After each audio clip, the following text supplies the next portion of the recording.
Hari ini, tajuk yang kami akan berbincang adalah tentang adat resam masyarakat di Malaysia.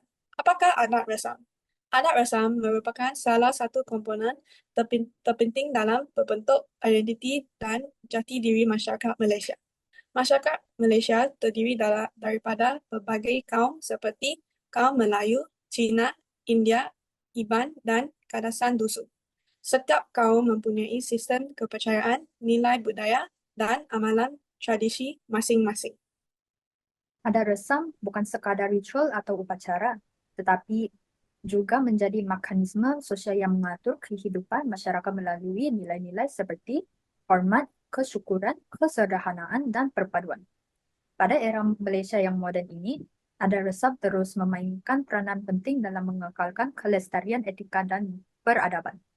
Walaupun negara besar membangun dan dipengaruhi arus globalisasi, adat tradisional masih kekal diamalkan sebagai warisan budaya yang memupuk keharmonian masyarakat majmuk. Oleh itu, dalam video ini, kami akan berkongsi tentang adat-adat kelahiran, perkawinan, dan kematian untuk 3 kaum utama di Malaysia, yaitu kaum Melayu, Cina, India, Sikh, dan Bumiputera.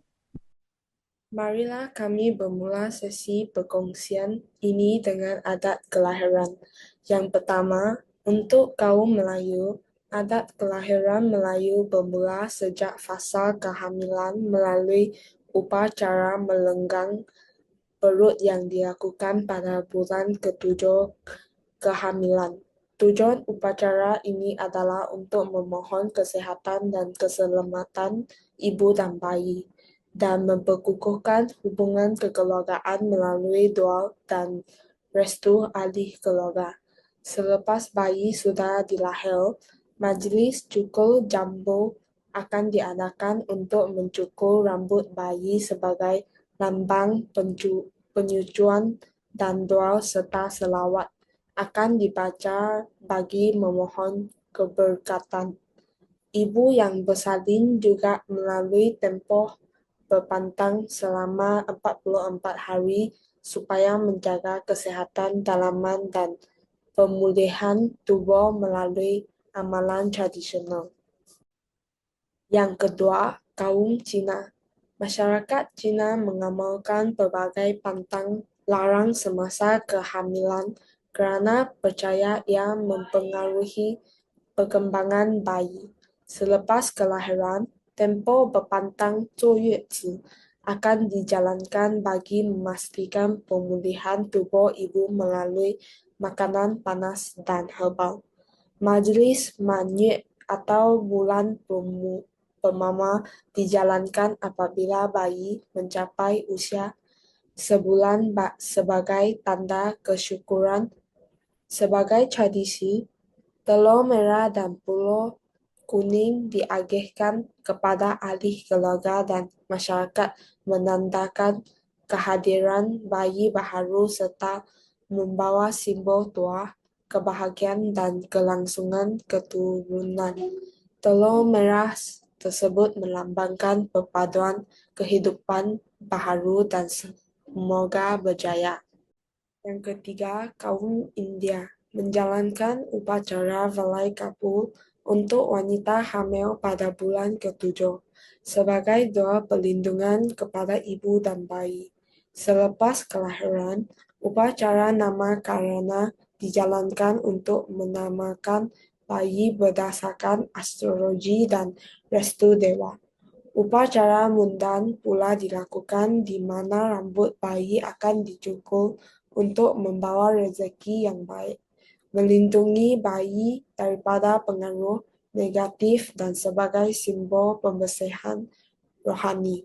Ibu juga menjalani tempoh berpantang dengan mengamalkan makanan berherba, minyak urut dan rawatan pemanasan badan bagi memastikan kesehatan jangka panjang. Yang keempat, kaum Sikh sangat menekankan kesucian dan penghargaan kepada Tuhan, iaitu wahai guru, selepas bayi dilahirkan, keluarga membaca doa dan ayat Gurbani sebagai tanda syukur dan perlindungan. Upacara Penamaan nama kara dilakukan di Gurwara dengan membuka kitab Guru Granth Sahib untuk menentukan huruf pertama nama bayi. Bayi lelaki biasanya berakhir dengan singh dan perempuan dengan kaur. Rambut bayi juga tidak dipotong kerana dianggap anugerah Tuhan. Secara ringkasnya, adat kelahiran Sikh sederhana dan lebih berfokus pada nilai rohani. Yang kelima, adat kelahiran Bumiputera Sabah dan Sarawak berbeza mengikut suku seperti Kadazan Duzun, Murut Iban dan Bidayu, tetapi semuanya berkongsi nilai perlindungan dan pensyukuran atas kelahiran bayi. Selepas bayi lahir, keluarga biasanya melakukan dua atau ritual ringkas untuk memohon kesejahteraan. Contohnya, suku Kadazan Dusun mengadakan memolian untuk memohon perlindungan roh nenek moyang. Manakala masyarakat Iban mengamalkan miring sebagai persembahan simbolik memohon berat berkat. Secara ringkas, adat kelahiran Bumiputera meraihkan kelahiran bayi dengan penuh spiritual dan menghargai warisan tradisi mereka. Walaupun 5 adat kelahiran ini yang dinyatakan mempunyai berbagai upacara yang tersendiri, mereka berkongsi tujuan yang sama, iaitu untuk memastikan ibu dapat berpilih tubuh mereka selepas melahirkan anak dan membawa berkat yang balik kepada bayi yang dilahir. Seterusnya kami akan berbincang tentang adat-adat perkawinan. Perkawinan kaum Melayu bermula dengan merisik diikuti meminang dan bertunang sebagai simbol kesepakatan dua keluarga. Upacara paling penting ialah akad nikah yang menentukan sahnya perkawinan menurut Islam. Selepas akad nikah sudah diisi, majlis bersanding diadakan di mana pasangan dipersandingkan sebagai raja sehari. Adat-adat ini menekankan restu keluarga, keberkatan agama dan peranan institusi keluarga dalam masyarakat Melayu. Bermula dengan upacara Kodali, iaitu upacara pemberian hadiah yang melambangkan komitmen dan penghormatan. Kemudian upacara ancang pula dilakukan bagi menyediakan kitab pengganti dan dipercayai membawa rezeki. Selepasnya adalah upacara yang paling penting, iaitu upacara tek, di mana pasangan menghidangkan tek kepada ibu bapa sebagai tanda hormat. Pasangan tersebut juga perlu menganjurkan majlis jamuan perkawinan untuk ahli keluarga dan kawan-kawan sebagai simbol kegembiraan dan budaya kekeluargaan. Perkawinan masyarakat India berlangsung secara meriah dan mempunyai nilai kerohanian dan mendalam. Upacara Kanyadaanam melibatkan bapa menyerahkan anak perempuan kepada pengganti lelaki. Upacara Mangalya Dharanam mengadakan perkawinan yang sah dengan pemakai tali Mangal Sutra. Tali itu dipakai oleh wanita-wanita Hindu yang sudah berkahwin untuk melambangkan ikatan perkawinan, komitmen dan kesatuan mereka dengan suami mereka. Upacara Saptapadi, iaitu 7 langkah mengeliling api suci, melambangkan janji perkawinan yang mencukupi kesetiaan, kasih sayang dan keselamatan rumah tangga. Adat perkawinan Sikh, iaitu Anat Kara, berlangsung di Gurdwara dalam suasana suci dan sederhana. Pasangan pengantin mengelilingi kitab Guru Granth Sahib 4 kali sebagai tanda janji hidup bersama, diiringi nyanyian suci Syabat Kirtan sebelum majlis diakhiri dengan jamuan langka yang melambangkan kesamarataan Secara ringkasnya, perkahwinan Sikh menekankan nilai spiritual dan restu keluarga lebih daripada kemewahan. Adat perkahwinan Bumiputra Sabah dan Sarawak berbeza mengikut suku, tetapi semuanya menekankan penyatuan keluarga dan perpaduan masyarakat suku. Kadazan dusun memulakan majlis dengan rundingan monolog, manakala masyarakat Iban mengadakan melap pinang sebagai tanda persetujuan. Majlis biasanya diiringi muzik gong atau spek serta tarian tradisi seperti sumajau dan ngajat. Secara ringkasnya, perkahwinan Bumiputra diraihkan secara meriah namun tetap mengekalkan nilai tradisi dan restu keluarga. Kami dapat melihat bahawa terdapat kaum yang meraihkan adat perkahwinan yang lebih meriah berbanding dengan kaum yang lain. Walau bagaimanapun, 5 adat perkahwinan ini berkongsi sesuatu kesamaan, yaitu untuk menyambut kegembiraan dan kekeluargaan. Yang terakhir, kami akan berbincang tentang adat-adat kematian. Untuk kaum Melayu, dalam Islam, kematian dianggap satu ketentuan Allah. Jenazah akan dimandikan, dikafankan, disolatkan dan terus dikebumikan. Kemudian doa tahlil akan dibacakan untuk mendoakan roh agar dicucuri rahmat.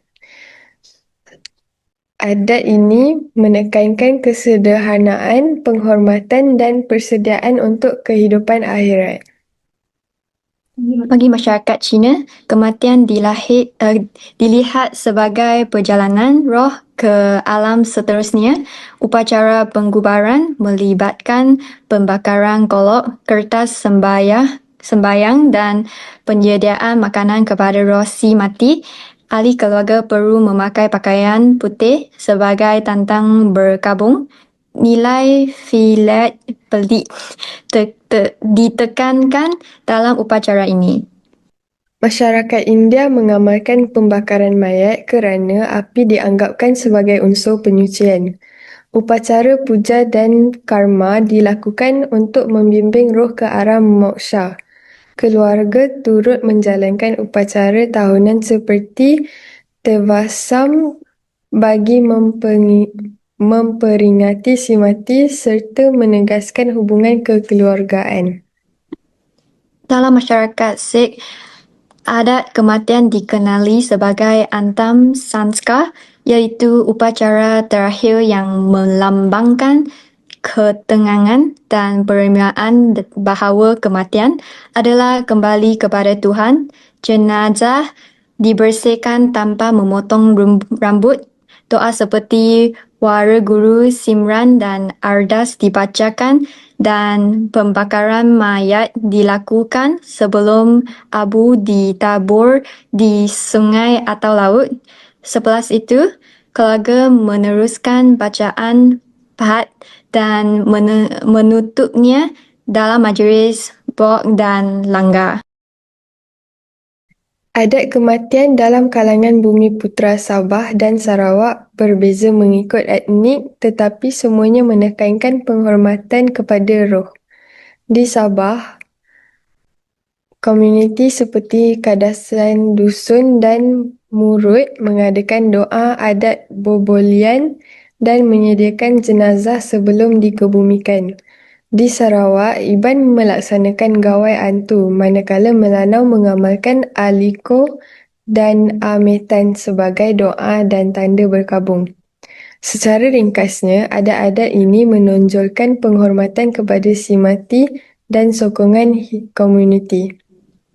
Kami boleh memperhatikan bahawa lima-lima kaum tersebut mempunyai adat kematian yang sangat unik dan berbeza. Kesimpulannya, adat rasa memainkan peranan penting dalam mengekalkan keharmonian dan identiti masyarakat Malaysia. Walaupun perubahan zaman memberi cabaran kepada amalan budaya, yang tradisi seperti hormat, kesyukuran, kasih sayang dan perpaduan menjadi teras dalam kehidupan bermasyarakat. Kita mestilah berusaha memelihara adat rasam masyarakat kami supaya warisan budaya ini terus diwarisi kepada generasi yang akan datang.